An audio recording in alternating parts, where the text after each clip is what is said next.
Sementara itu dari Ogan Kumpring Ulu dilaporkan proses pelipatan surat suara pilkada serentak telah dilakukan.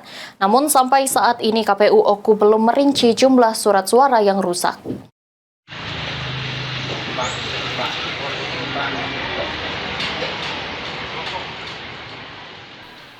Proses pelipatan surat suara pilkada serentak telah dilakukan KPU Kabupaten Oku.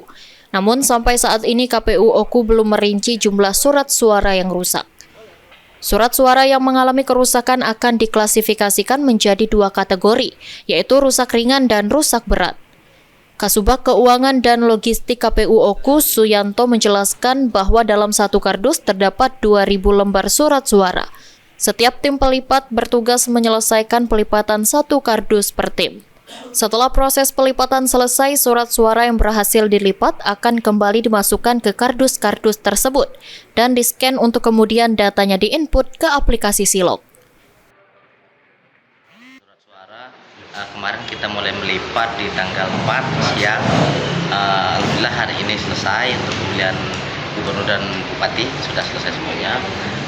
Untuk jumlah itu yang kita terima masing-masing 276.862 per jenis surat suaranya, dan semuanya sudah terlipat. Nah, dari surat suara yang sudah kita lipat itu ada ditemui kerusakan, Pak? Kalau dari hasil lipat kemarin memang ada beberapa surat suara yang rusak, tapi belum kita totalkan seluruhnya.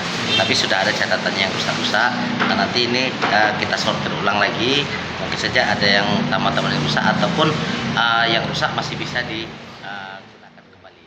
Kabupaten Ogan Kumpring Ulu sendiri terdiri dari 13 kecamatan dengan daftar pemilih tetap atau DPT sebanyak 269.853 pemilih.